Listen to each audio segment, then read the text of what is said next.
¿Qué tal, amigos y amigas? Reciban un cordial saludo. Mi nombre es Elvis Orellana Espinosa, como ya me presento en diferentes conferencias y entrevistas que estamos desarrollando. Es un canal que está en Facebook y en YouTube con mi nombre y lo publicamos en las diferentes redes sociales, especialmente desde el punto de vista psicológico. Pero desde la psicología siempre hacemos estos enlaces con la economía, con la política, incluso con la salud, con el deporte, etcétera, ¿sí? Ese vínculo entre psicología y otras áreas. El día de hoy estoy acá con un amigo, ¿sí? Matías Abad, para abordar el tema de principalmente lo que es la economía y la política, la economía política más concretamente. Y bueno, voy a dar un perfil de él y después también pedirle a él también que si falta algo lo acote. Él es Matías Abad Merchan, es licenciado en Comunicación Social, es ingeniero en Administración de Empresas por la Universidad de la SUAY, tiene una maestría en estudios latinoamericanos en España, no me acuerdo la universidad, y está siguiendo un doctorado, un PhD en Administración en Argentina, me parece que me ha comentado Matías. Además es columnista de diversos medios de comunicación, es un gran escritor y columnista del Mercurio, del Tiempo, de Primicias, etcétera, otros medios digitales, haciendo análisis de la economía y de la política y la cultura también. Él es expresidente de la UDAFE, de la Federación de Estudiantes de la Universidad de la SUAY. Ahí justamente fue que lo conocí y que compartimos casi un año de liderazgo en la Federación de Estudiantes, él como presidente y yo más como acompañante, más bien eh, digamos, en la parte investigativa y de capacitación. Eh, También ha estado vinculado con las cámaras de comercio, con las cámaras de la producción y de empresarios, ha sido líder digamos, asesor, digamos, de estas cámaras y de alguna manera vinculado ideológicamente, de alguna manera con el liberalismo, ¿sí? En el campo de la política. Ese sería un poco el perfil de Matías. Y bueno, bienvenido Matías, espero que sea una charla, una conversación, centrándonos en el tema de la economía política. Si algo me faltó de tu hoja de vida o algo quieres acotar, algo está mal, pues eh, esta oportunidad para que lo corrijas o te presentes. Darte la bienvenida y agradecerte por esta entrevista y por dar este tiempo para colocar en las redes sociales. Bienvenido.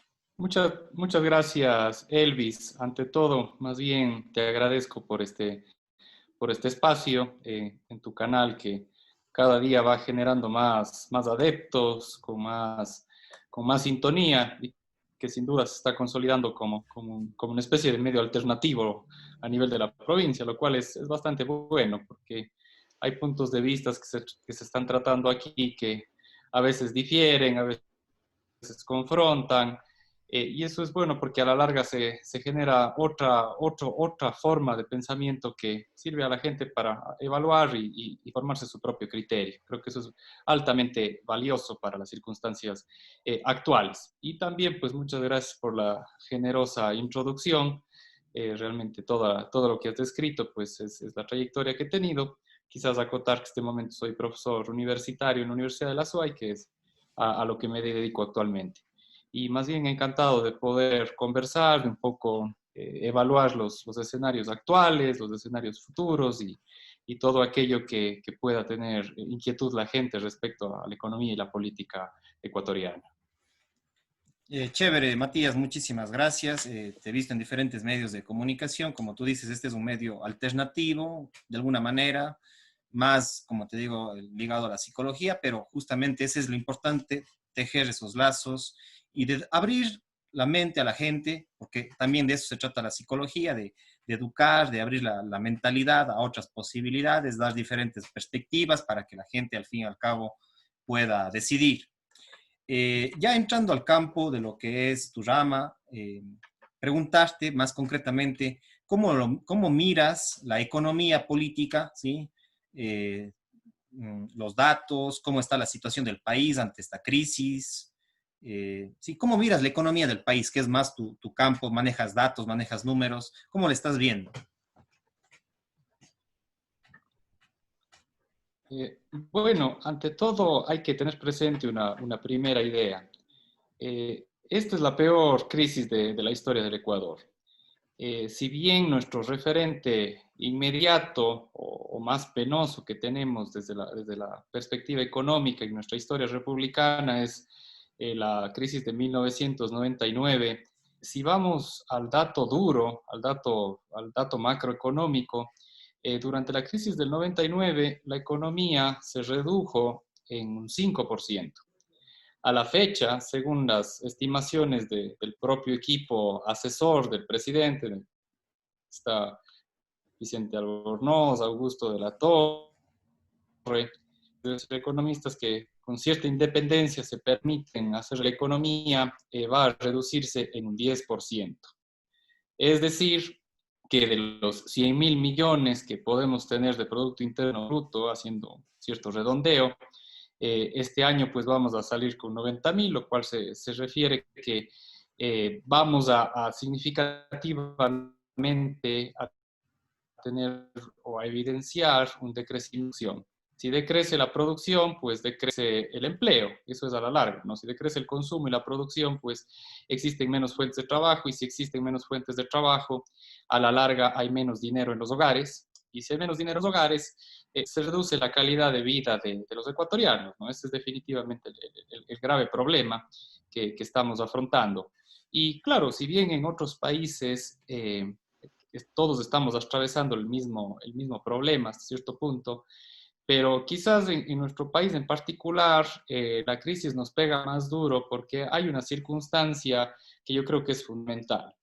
Si nosotros analizamos el presupuesto general del Estado, es decir, lo que el gobierno tiene planificado gastar en salud, educación, obras públicas, transporte y un largo etcétera durante el año, en 2007, 2008, el presupuesto apenas rebasaba los 10.000 millones de dólares, es decir, durante todo el año pues íbamos distribuyendo más o menos un poco menos de 1.000 millones mensuales.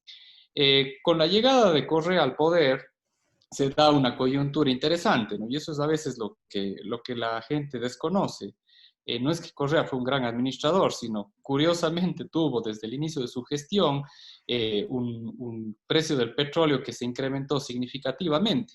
Precios que estaban en 40, 50, empezaron a registrar cifras en el mercado internacional de 100, 150 en algún punto. Entonces, claro, este despegue de uno de nuestros principales ingresos fiscales, no fiscales, pero ingresos para el erario nacional, provocó que este gasto público, que como decía en el año 2007-2008 apenas sobrepasó los 10.000 millones, llegue a 2015 a los 36.000 millones, es decir, multiplicado por 3 y un poquito más.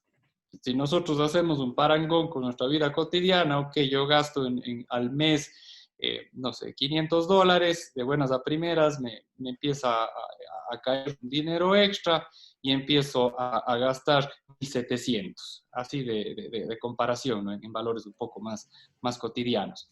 Entonces, bueno, ahí también hay otras particularidades, que también se gastó, que tan mal se gastó, pero más allá de eso, que no es el objeto de este análisis, el problema es que desde 2015 el precio del petróleo empieza a bajar significativamente.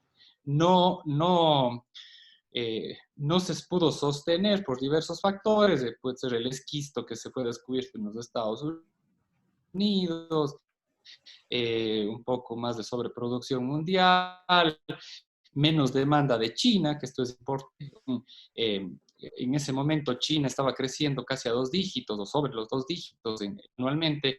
Entonces, si un país grande está fabricando, produciendo, especialmente un país que se especializa en la manufactura, pues requiere de materia prima, ¿no? Y el petróleo es una materia prima básica para este tipo de manufactura. Entonces, eso provocó que las materias primas en general para América Latina pues tengan una especie de boom. Y entre estos países nosotros con el petróleo. Pero el problema central es que en ese momento, en 2015, en nuestro mejor momento, nosotros teníamos un presupuesto general de 36.000 millones.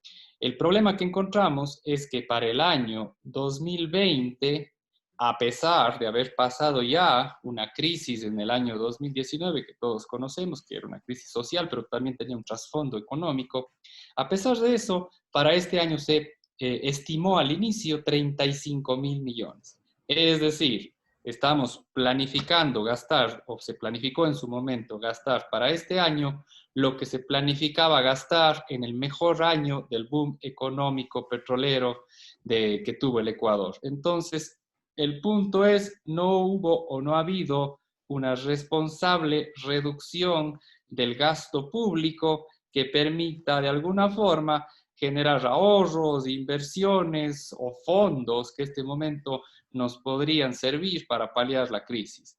No sé si, Elvis, si quedó clara un poco esta primera idea. Sí, sí, perfectamente.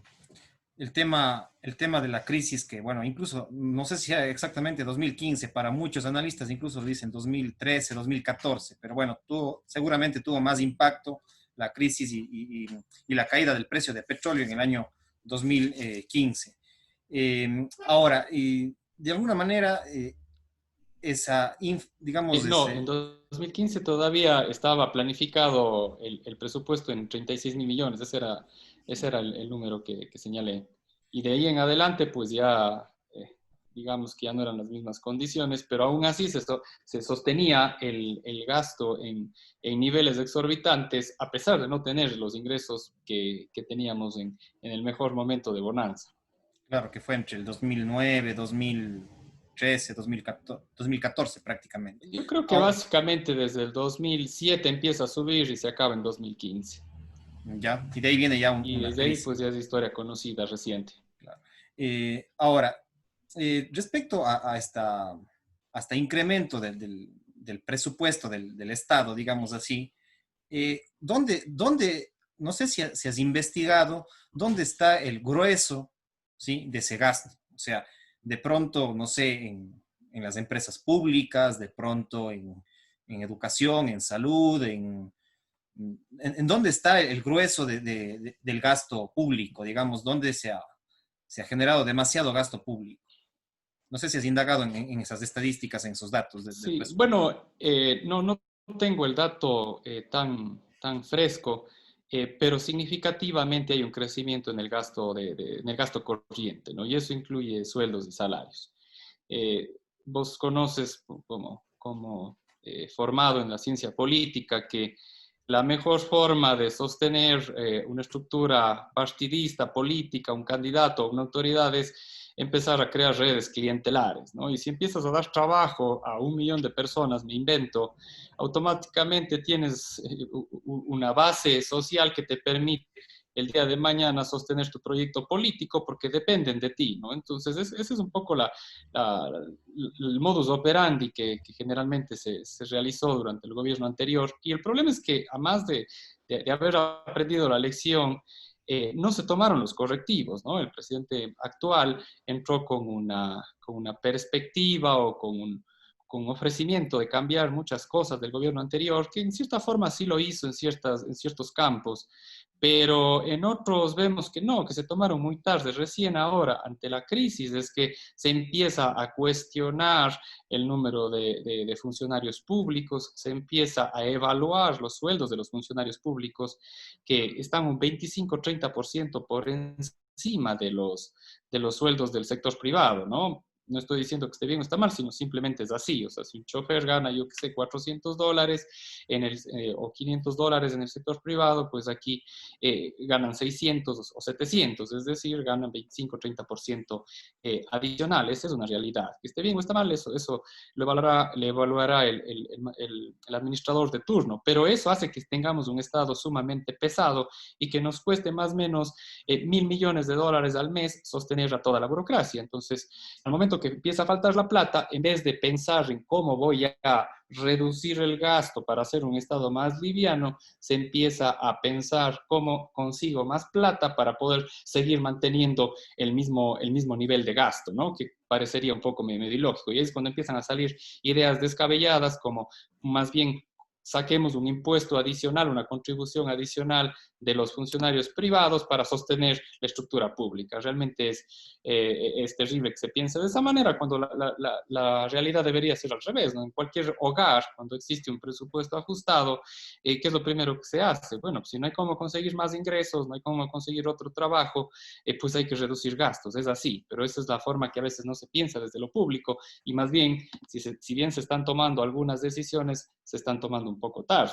Y también es importante indicar que también ha habido varios elementos o varias circunstancias que han confluido al mismo tiempo y han hecho que la crisis sea más dura para nosotros, ¿no?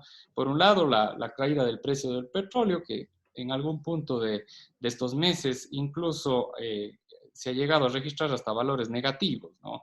En el sentido de que ha habido países que, como no estaban vendiendo porque no ha habido circulación vehicular, porque la manufactura y la industria ha sido precaria, entonces tenían grandes reservas de petróleo que ya no entraban en las bodegas, entonces tenían que en algún punto pagar para que se lleven, ¿no? Entonces, sí ha sido una circunstancia, una mala suerte, entre comillas, que nos ha debilitado aún más. Por otra parte, también venimos de un año 2019 con muchísima crispación. Y la crispación, el caos social, lo único que hace es elevar nuestro riesgo país, ¿no? Como bien conoces, el riesgo país es un número que a la larga representa qué tan confiable es un país para yo poner dinero. El día de mañana yo soy inversionista y tengo que elegir entre poner plata en Colombia, Perú o Ecuador. Uno de los parámetros para yo tomar esa decisión va a ser analizar el riesgo país. Me va a decir, ok, si pones en Colombia, según este riesgo país, tienes mucha probabilidad que tu inversión regrese y con intereses y con ganancia, con rentabilidad. Si pones en Perú, hay esta probabilidad de que también puedas recuperar tu dinero con esta rentabilidad. Si pones en Ecuador, capaz que no ves un dólar. Entonces, eso hace que nuestro riesgo país, por todo el caos social, económico y político, esté por niveles que incluso han superado los 6.000 puntos, ¿no? Y esto hace que automáticamente estemos fuera del radar de la inversión extranjera privada. O sea, poca gente va a querer invertir bajo estas circunstancias. Entonces, tenemos precio del petróleo a niveles extremadamente bajos. Tenemos un bloqueo, entre comillas, de los mercados financieros internacionales por el excesivo riesgo país. Tenemos también la natural cuarentena que paralizó las industrias y paralizó el consumo. La economía se basa en la confianza y en el consumo, en la compra-venta, en la transacción, en el intercambio. Si no hay intercambio, pues no, ni las empresas reciben dinero y ni tampoco las empresas pueden contar con liquidez para pagar sueldos. Entonces es un círculo complejo. Y sumado a eso, también no hay que descartar que no deja de ser todavía un rubro interesante, a veces no muy bien cuantificado, las transacciones de dinero, ¿no? De los migrantes. Como sabemos, tenemos una población interesante tanto en los Estados Unidos como en Europa, específicamente en España, donde todavía hay un grupo migrante importante de ecuatorianos que regularmente estaban enviando divisas, ¿no? Remesas. Y también, lamentablemente, han sido países en los cuales ha pegado muy duro la crisis, ¿no? Ha pegado muy duro la pandemia. Entonces, además de todo lo descrito, nos hemos quedado sin las remesas de los migrantes en el nivel que hemos estado recibiendo en años anteriores, tanto de Estados Unidos como de España, ¿no? Entonces confluyen, como cerrando un poco la idea, a más del natural problema del intercambio y la producción debido a la cuarentena y a la pandemia, el precio del petróleo a precios históricamente bajos, un riesgo país a niveles históricamente altos y sobre todo eso, pues, asimismo una reducción de las remesas. Bueno, realmente una situación tremenda que impacta a la economía y por lo tanto la economía siempre impacta también en la psicología y en las familias, o sea, en la economía familiar, en muchas situaciones también se dan a nivel familiar, digamos, haciendo ese nexo entre la economía y la psicología y la familia. Retomando el tema, por ejemplo, de lo que tú dices de riesgo país, ¿sí? Digamos, tú manejas datos así, pero de pronto mucha gente desconoce esos 6.000 o tantos puntos que tú dices, comparado con otros países, en el caso, por ejemplo, de América Latina, eh, ¿qué, qué puestos, digamos, está Ecuador respecto a otros países en el riesgo país? O sea, si ponemos cuáles son los peores en riesgo país, no sé, los dos o tres últimos, no sé si tienes esos datos. Si lo tienes, pues sí, y si no, no hay No, problema. no a ¿Y, mano, no a y mano cuáles en son número, los... pero Perdón, antes que termino la idea. sí, claro.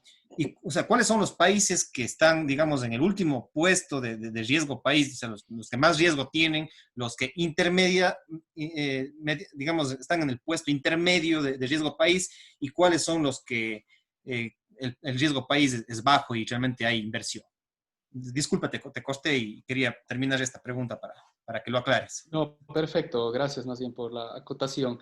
Sin duda, Argentina y, bueno, Venezuela creo que ya es un caso medio aparte, ¿no? Según los últimos rankings, me acuerdo, yo estudié estudios latinoamericanos, siempre analizábamos América Latina y en todos los indicadores el que siempre estaba el último era Haití, en todos, en nivel de desarrollo, en índice de desarrollo humano, en Producto Interno Bruto, en Producto Interno Bruto per cápita, siempre, hasta la mala suerte, hasta los huracanes y todos los problemas, los terremotos, siempre ocurren en Haití. Y es curioso que al lado esté República Dominicana y más bien a ellos les ha ido económicamente bastante mejor en los últimos años, un destino turístico interesante con un montón de inversión extranjera, ¿no? Y a ratos uno empieza hasta a dudar, ¿no? Porque atribuyen que gran parte de la mala suerte es porque practican mucho vudú, ¿no? Es una cultura todavía con muchas raíces africanas y con unas mezclas interesantes y casi que esto no se la cree, ¿no? Es cómo puede ser posible que en una isla que comparten geográficamente dos países, a uno le vaya tan mal en todo y hasta le pase el terremoto y el huracán y el otro pues sea un destino de inversión, crezca, no en país rico, pero algo ha mejorado, ¿no?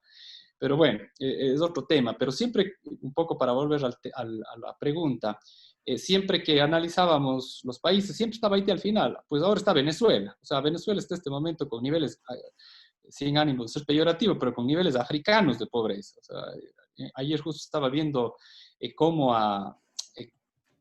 cómo está ubicado en el índice de miseria mundial, ¿no? Es un índice penoso que está haciéndolo, creo que es la revista Forbes, y ahí está Venezuela, pues a niveles, como digo, africanos, con un montón de riesgos, con un montón de inflación, con todo lo que conocemos, ¿no? Y creo que para nadie es desconocida la situación, pues el indicador más elemental es la migración, ¿no? Sin ánimo de entrar en los datos ni en las cifras, el hecho de que la gran mayoría de la población trate de salir y una buena parte de la población haya salido, indica que la situación es buena. Pero más allá de Venezuela, es bastante preocupante lo de Argentina, creo yo. Realmente tiene una historia penosa Argentina. Si revisamos los indicadores económicos de inicios del siglo XX, 1980, 1890 hasta 1930, Argentina estaba en el top 5 de las potencias mundiales, o sea, o top 10 de las potencias mundiales. Ahí en 1890 y pico, con una economía más en crecimiento superior a los propios Estados Unidos, ¿no? El crecimiento de Estados Unidos empieza justamente en esa época, ¿no? Inicios de 1900. O sea, Argentina era una potencia y poco a poco ha ido decreciendo, yo creo básicamente por los gobernantes y no sé, todo ese problema político que siempre tienen en elegir representantes que a la larga lo único que han hecho es seguir hundiendo al país. Y volviendo a la pregunta, creo que Argentina es otro país con niveles complejos por entrar en default y porque maneja más dinero también. Es un país más grande, que produce más, mal que bien tiene más industria, tiene el tema de los granos, de la carne, que sostienen bastante la economía, la agricultura, la soya también, que en cierto momento despegó. Y de ahí, bueno, creo que entramos nosotros, puede entrar Bolivia, no tengo los datos a mano, pero comparándonos con nuestros vecinos, que creo que puede ser la comparación más razonable porque, primero por la cercanía geográfica, hablo de Perú y Colombia, y segundo porque tenemos una exportación similar, ¿no? Especialmente con Colombia. Colombia también exporta flores, exporta cacao, exporta café, Perú también tiene ciertos productos similares, pero ahí hay una gran diferencia que hace que ellos, o especialmente el Perú, haya tenido un crecimiento sumamente interesante en la última década realmente, a pesar de que ha tenido problemas políticos como los recientes, del cambio de presidente, el tema de la corrupción, que creo que es inherente a toda América Latina, pero de alguna forma se han puesto de acuerdo en mantener el modelo económico. Creo que es una virtud y algo de destacar en ese país. Pero ahí vienen lo que yo llamo los 5 nos del Ecuador. Nosotros, para enfrentar esta pandemia y todo el problema económico que se derivó, no hemos tenido ahorros, porque en realidad, pues, del año pasado no solo que no quedaron ahorros, sino quedaron deudas, ¿no? Quedamos arrastrando 3.000 millones.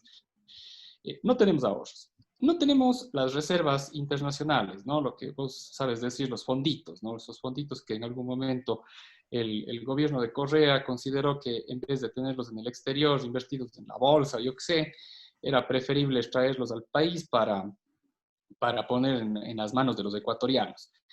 Lo cual en ese momento, pues todo bien, la gente empezó a endeudarse, a comprar especialmente bienes hipotecarios, el boom del ladrillo, ¿no? Lo que pasó en España también, el boom del ladrillo, todo el mundo que podía o que tenía cierta capacidad económica se endeudó en su casita propia, lo cual está muy bien, y mucha gente empezó a comprar como inversión, porque había plata, ¿no? Había plata, el precio del petróleo alto, se trajo las reservas, y aquí hay un dato importante como paréntesis, y eso es lo más irresponsable. Toda la deuda que este momento, los bonos que actualmente se está renegociando y está en proceso de obtener ciertas condiciones de concesionalidad, esos bonos se emitieron en esta época, 2014-2015. Es decir, cuando más dinero hubo, cuando todas las reservas estaban en circulante, en el dinero, en los bolsillos de la gente, ahí, a más de todo eso, buscamos financiamiento adicional, ¿no? A través de la emisión de bonos. O sea, ya es de no creer, ¿no? Entonces, regresando un poco a los nos, no tenemos ahorros, no tenemos reservas internacionales. Esto es bueno y malo, ¿no? No tenemos tipo de cambio, es decir, tenemos una moneda que no podemos devaluar. Como sabemos, países como por ejemplo Colombia, cuando Colombia empieza a estar un poquito caro y nosotros le empezamos a hacer competencia, cualquier país le empieza a hacer competencia, por decir, en las flores, ellos pueden devaluar un poco la moneda, ¿no? Y automáticamente de un dólar 100 pesos empezar a ser un dólar 150 pesos y eso hace que automáticamente en el mercado de destino el producto sea más económico y automáticamente son competitivos. Eso acarrea otros problemas. Pero bueno, son herramientas, instrumentos que se utilizan para paliar los problemas económicos. Otra cosa que en este caso sí quizás es una ventaja, no podemos imprimir moneda. Digo ventaja entre comillas, ¿no? Lo que está haciendo este rato Estados Unidos, lo que está haciendo este rato Canadá, es imprimiendo, ¿no? Están imprimiendo porque se necesita que la gente tenga plata, ¿no? Para seguir estimulando el consumo y la venta, ¿no? Y si hay consumo y venta, pues los negocios sobreviven. Entonces, familias, por ejemplo, que tenían un ingreso menor a $40,000 en los Estados Unidos, están recibiendo un cheque de vez en cuando en su casa por $2,000, $3,000 para que compren. Pero obviamente es dinero que se está emitiendo este rato, ¿no? Imprimiendo billetes no es un crecimiento real, ¿no? Sino es una emisión de dinero, porque así es otra forma de sostener la economía. Pero acá no podemos hacer eso porque no tenemos impresora, ¿no? Bueno, algunos tienen de forma medio ilegal, pero no tenemos la capacidad de imprimir moneda. Entonces, la única forma, ya por todo lo expuesto que tenemos para conseguir dinero, es pidiendo préstamos. No sé, no hay más. O sea, como te digo, si no tenemos un ingreso externo, que hubiera sido lo deseable, ¿no? Si hubiéramos aprovechado esa bonanza para más bien fortalecer el sector exportador y tener un flujo interesante de dinero que venga de fuera, pues este rato estamos sujetos a qué tan alto y qué tan baja está la gasolina en el mundo, ¿no? Y si no tenemos de dónde sacar dinero del exterior, pues hay que pedir prestado, y eso es pues, efectivamente lo que nos ha tocado y está haciendo el gobierno. Perfecto. Entonces, otro de los temas que tú sí abordas es y sí me gustaría preguntarte, el gobierno de Correa tanto insistió y prácticamente ya se hizo como una muletilla para el mismo correísmo, para los asesores, Inclusive, por ejemplo, cuando yo también seguía la maestría en desarrollo local, que está vinculado, por supuesto, con una economía, pero bueno, era una economía un poco más hacia el socialismo. Eh, Lamentablemente, en estos discursos siempre había el cambio de matriz productiva, ¿sí? Entonces, era como una muletilla en los sectores socialistas, en los profesores de economistas socialistas, en el mismo correísmo, que iba a cambiar, para ya no ser un país primario exportador y todo este discurso de cambio de la matriz productiva, se invirtió en Yachay, se invirtió incluso en los temas petroleros, etcétera, pero realmente ese tan supuesto anhelado de cambio de matriz productiva parece que nunca hubo. ¿Cómo le ves tú eso de ahí? Bueno, esto es ya un poco más de pensamiento ideológico mío. O sea, yo creo que el Estado no debe hacer más de lo que originariamente tiene que hacer. Es decir, preocuparse de ofrecer salud de calidad, que no ni siquiera eso lo tenemos, como estamos viendo. Preocuparse de ofrecer educación de calidad y preocuparse de dar seguridad. Seguridad en un sentido amplio, ¿no? Seguridad externa para protegernos de cualquier amenaza de países o lo que sea, seguridad interna en el sentido de poder estar tranquilos ejerciendo nuestra vida cotidiana a través de la policía y los diferentes otros cuerpos de defensa, y una seguridad también jurídica, una seguridad jurídica y una seguridad ambiental, bueno, todo lo que garantice que el ejercicio de los privados pueda realizarse sin problemas. Cuando el Estado juega a ser banquero, como sí lo es, cuando el Estado juega a vender seguros, como sí lo es, cuando el Estado empieza a creerse constructor o gran constructor, como también lo es, cuando empieza a tener minas, cuando empieza a tener actividades de diversa índole, lo único que hace es, como bien señalas, empezar a generar una estructura adiposa, una estructura obesa, que luego es difícil mover, ¿no? Pues es como el ser humano, ¿no? Cuando el ser humano es ligero, es mucho más ágil, tiene mejor concentración, puede hacer mejor las cosas, ¿no? Cuando empieza a ser demasiado obeso, no solo que es difícil caminar, sino también ya le afecta en otras facetas de la vida, ¿no? Y eso creo que pasa en los estados, ¿no? Cuando empiezan a tener demasiadas cosas, hasta controlar la misma corrupción se vuelve más compleja.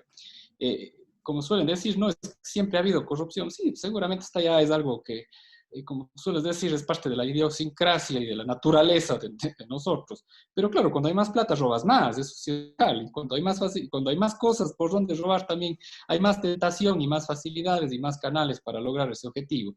Entonces, yo creo que sí, obviamente, si es que en el momento que subió el precio del petróleo y habían deudas pendientes en el sentido de deudas sociales pendientes, que había que reforzar cierto tipo de obras, más clínicas, más hospitales, perfecto.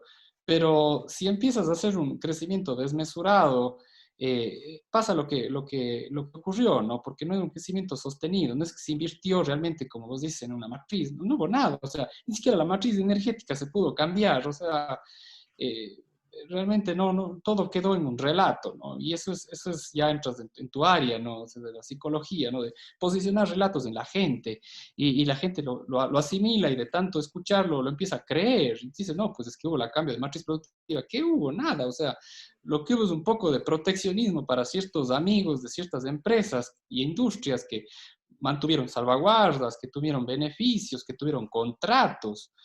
Más allá de eso, pues yo creo que después de estos años el sector privado solo ha salido debilitado y ciertos grupos cercanos a esos gobiernos se enriquecieron más. Interesante. Para terminar y no alargar mucho la entrevista, quisiera que me des una perspectiva. Bueno, he estado yo ligado también a muchos de los temas turísticos. De alguna manera he trabajado con el sector turístico, incluso acá el Cantón Gualaceo, el Azuay, Cuenca mismo, son puntos importantes para el turismo. Eh, y el Ecuador realmente es una potencia turística que pocas veces se lo ha dado énfasis. O sea, no sé si potencia, pero tiene potencial turístico. Gracias por la aclaración, justamente es eso, o sea, tiene un potencial turístico, eh, digamos, pero que tal vez no es aprovechado ni por el sector público, como tú dices, no ha hecho nada, y quizás también le falta un poco ahí al sector privado, tanto nacional como también inversión internacional, por supuesto. ¿Cómo miras la economía del sector turístico? Tú también, de alguna manera, te he visto que has estado relacionado y te gusta también el tema del turismo. ¿Cómo le ves al sector turístico económicamente, entendiendo ya las variables que has dado, digamos? No sé si profundizamos un poquito más en la economía del turismo y cómo le ves ahora y a mediano y largo plazo el tema de la economía turística. Bueno, aquí lo penoso es que, dadas las circunstancias de la pandemia, que vemos que tampoco se aplana tanto, ¿no? Si bien empezamos a ser optimistas en algunos meses, enseguida vemos que hay rebrotes en la China, enseguida vemos que hoy nomás la Florida sacó el récord mundial, creo, de número de infectados en un día, y aquí mismo en el Azuay, en Pichincha, ¿no? Estamos con un rebrote complejo. Entonces, si analizas tú los principales sectores o los sectores más golpeados, el turismo lamentablemente está en el último lugar, ¿no? Porque eso implica movilización, implica interacción con gente, implica viajes y eso pues es lo que más la gente se está cuidando. Entonces, la reactivación del turismo va a ser sumamente lenta y la reactivación en general de la economía del país y del mundo va a ser lenta. Históricamente, en estos últimos años hemos estado creciendo a un 1%, por poner un promedio en general. Es decir, en 10 años hemos crecido 10%, asumiendo que hemos crecido más o menos un 1% todos los años. Este año vamos a reducir un 10%, es decir, va a tomar 10 años a este ritmo de crecimiento volver al estado de 2019, que tampoco era bueno. Entonces, no quiero ser pesimista, pero hay que hablar de las cifras. Más bien, yendo un poco desde el lado optimista, porque también hay que empezar a ver las cosas. A veces son reinventarnos, ¿no? Tocar fondo, como suelen decir, es cuando surgen las mejores ideas. Cuando tocas fondo es cuando puedes rehacer tu vida en un cambio significativo, te das cuenta de muchas cosas. Entonces, quizás este puede ser el momento y seguramente hay muchos negocios de ecuatorianos y mucha gente que de aquí va a salir a emprender, va a sacar ideas de negocio, va a poder exportar, veámoslo así, ¿no? Porque la realidad es que realmente la pobreza va a crecer significativamente, es un dato totalmente lógico, ¿no? Si baja la producción y bajan las ventas y sube el desempleo, hay más pobreza porque hay menos gente que puede llevar dinero a su hogar. Pero bueno, creo que como digo, hay que verlo desde lo positivo. Quizás este momento uno ha descubierto muchas otras cosas ya desde lo personal y eso que quizás haga que seamos mejores seres humanos en muchas facetas y eso a su vez pueda repercutir como sociedad y mejorar como sociedad. Y si mejoramos como sociedad, mejoramos como país. Y bueno, pues queda el reto pendiente ya yendo un poco al tema final de la política, pues queda un reto pendiente de elegir bien nuestro destino ahora en 2021, ¿no? Evaluemos bien, vamos a caer nuevamente en el mismo error, en el mismo traspié, o vamos a elegir un camino diferente con todo lo que hemos aprendido estos años, más lo que hemos tocado a fondo ahora y empezar a reinventar el Ecuador, ¿no? Que es lo que nos queda y ponerle optimismo, fuerza, trabajo, empeño y cariño por esta tierra, ¿no? Pues mucha gente ya escucho que quiere irse, lo cual es lógico, ¿no? La frustración y demás. Pero bueno, los que podemos y queremos quedarnos, pues empezar a sacar al país adelante, como lo estás haciendo tú, con tu aporte desde tu frente, como lo hacemos todos desde nuestro puesto de trabajo, ¿no? Creo que eso es lo mejor que podemos hacer ahora, es ser buenos ciudadanos y hacer nuestro trabajo de la mejor manera. Chévere, Matías, muchísimas gracias. Realmente hay que ponernos de alguna manera optimistas también, o sea, a pesar de que estamos en una crisis brutal, casi sin antecedentes, digamos así, incluso a nivel mundial, y por lo tanto también el mal manejo económico que se ha dado en los últimos 13 años especialmente. Y bueno, pues nos tocará construir y reinventar nuevas leyes, nuevas políticas, formas de entender el Estado, al sector privado, de darle más posibilidades, tanto al sector privado nacional como también al local y al internacional, ¿por qué no? No sé, unas últimas palabras en 2 o 3 minutos para ya ir cerrando y agradecerte porque has dado esta oportunidad, pues, y nosotros llegamos a gente de Gualaceo, de Chordelegui y también de Cuenca, y de los cantones acá de la provincia de La Suay, y también de Cuenca, que de alguna manera tengo algunos amigos y que ven verán seguramente este video. Entonces, no sé si algún mensaje, algunas palabras finales ya para cerrar y agradecer. Sí, bueno, ante todo, gracias por el espacio y nuevamente reconociendo que es una iniciativa increíble las que has aprendido.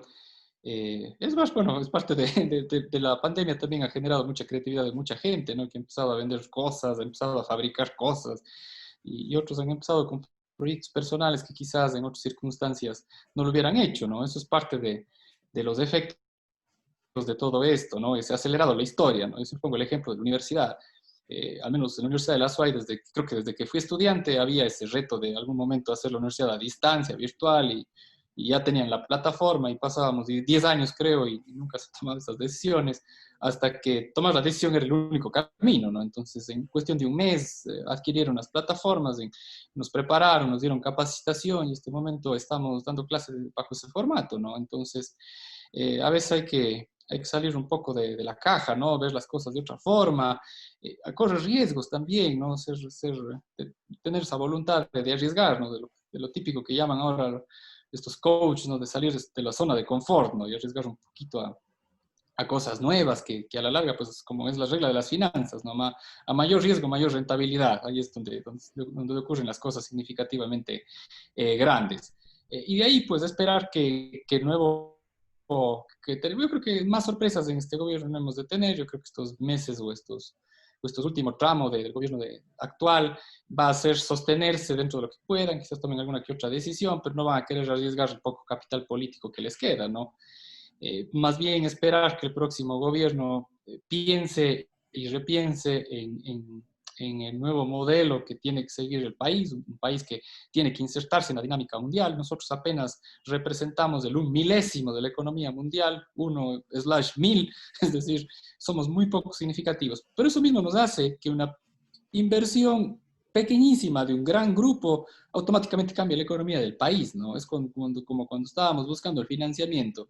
Nos faltan 10.000 millones. Claro, para nosotros es el 30% del presupuesto, pero desde una perspectiva internacional es una cifra tan chiquita, porque somos un país tan chiquito, con una economía tan chiquita, que si es que pensamos bien y nos convertimos en un país atractivo para la inversión extranjera, que es la que nos hace falta, automáticamente que vengan 2, 3 empresas grandes nos puede cambiar la vida, ¿no? Es lo que pasó en Irlanda, ¿no? Irlanda era un país pobre, ¿no? Era medio hasta el objeto de los chistes en Europa, y no se diga para Inglaterra, ¿no? Se burlaban de todos los irlandeses, a pesar de que tenían una tradición cultural sumamente rica, ¿no? Los escritores, la música, hasta la misma cultura irlandesa es hasta bastante atractiva, ¿no? Hasta mismas bromas de los chupes y todo, pero bueno, todo es cultura irlandesa. Pero siempre eran medio la burla, ¿no? De la Gran Bretaña o del Reino Unido. Pero un día dijeron, ok, ¿cómo hacemos para poder atraer inversión? Bueno, pues eliminaron todas las barreras, impuestos, y dieron más bien una serie de incentivos para que toda la tecnología o todas las empresas tecnológicas que estaban despegando para poder entrar a Europa entren a través de Irlanda. Entonces, no tenían, tenían regulaciones, pero facilitaron para que las empresas lleguen, no con tanto problema legal como es en Europa continental.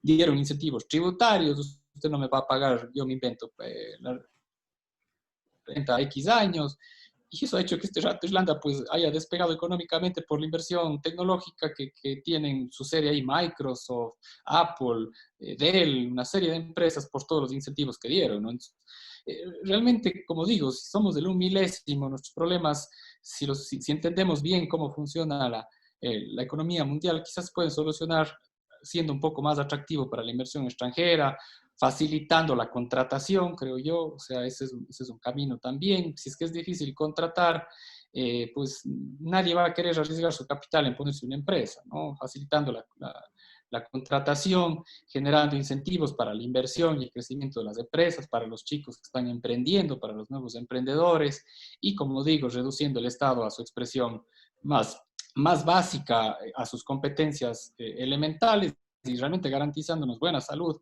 buena educación y buena seguridad, y que deje sus otros roles que más le marean y lo hacen en un estado gordo, lento y muy susceptible de corrupción. Chévere, Matías, muchísimas gracias. Yo creo que tus aportes han sido importantes y más que llegar a una gran cantidad de gente, como tradicionalmente sí lo hacen los medios de comunicación.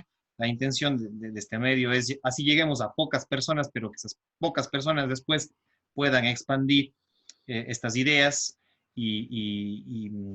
ya que estamos a veces tan lavados del cerebro por estos 13 años y yo creo que así sean semillitas de pocas personas que lleguemos con esta entrevista, con otras entrevistas que hagamos, pues justamente esas pocas personas seguramente irán expandiendo estas ideas que tú has aportado. Eh, Agradecerte bueno, que no sea ni la primera ni la última, porque sí nos quedan muchos temas, a lo menos a mí sí me gustaría analizar, por ejemplo, otros países, ¿ya? Yo, en ese sentido, por ejemplo, sí soy muy ignorante de lo que pasa en Europa, por ejemplo, estos países que tú dices, de Irlanda, de pronto otros países europeos, que tú eres profesor de estudios internacionales en la Universidad de la SUAY, y que sí nos hace falta a los ecuatorianos mirarnos más allá de lo que, disculpa la palabra, pero más allá de vernos del pupo, como se dice, el ombligo, ¿sí? Eh, Correcto. y yo Sí. creo que sí vale tener como ejemplos de otros países europeos, los países nórdicos, etcétera, que seguramente yo creo que tú conoces a fondo esos países creo que hay que tener esos modelos y esas experiencias y de que Sí. quitarnos de esos nacionalismos que sí nos han lavado el cerebro y me incluyo porque a veces uno ha estudiado estas cosas y uno no ve esos países que más bien ya después investigando aparte de lo que me han dado en la universidad, pues uno descubre que de pronto, como tú dices, Irlanda, de pronto otros países, Noruega, analizar todos esos países que supuestamente son una, bueno, de hecho son una cultura diferente a la nuestra, pero de pronto ahí están los ejemplos que nosotros podríamos seguir. Eso, entonces, dejarte la invitación para próximas entrevistas y agradecerte. Eso, de alguna manera, sería todo lo que aporta, digamos, esta entrevista y gracias a tus aportes. Perfecto. No, pues más bien, muchas gracias nuevamente por la invitación y quedo atento para cualquier futura entrevista y poder seguir conversando y aportando al debate, que creo que eso es lo importante, ¿no? Así no sea de agrado de muchos lo que planteamos, pero ya das elementos para que la gente al menos se cuestione las cosas y creo que ese es el real aporte de este tipo de espacios. Te agradezco nuevamente y será hasta una próxima ocasión. Chévere, Matías. Amigos y amigas, ha sido Matías Abad, docente de la Universidad de la SUAY. Hemos analizado el tema de la economía política desde una perspectiva libertaria, liberal. De pronto, como dicen, para mucha gente esto le choque, pero son semillas. No se olviden de visitarnos en Facebook, de ayudarnos a compartir esta entrevista. Ya le etiquetaré a Matías también para que en el Facebook para que se comparta y bueno, compartiremos en diferentes espacios en las redes sociales. Y no se olviden de visitarnos en YouTube, donde que ahí estamos cargando estas entrevistas, como Elvis Orellana Espinosa, ahí me pueden encontrar en YouTube, a los que me están viendo en Facebook. Y también en las diferentes redes sociales. Eso sería todo. Muchas gracias, pasen bien, cuídense mucho, chao, chao.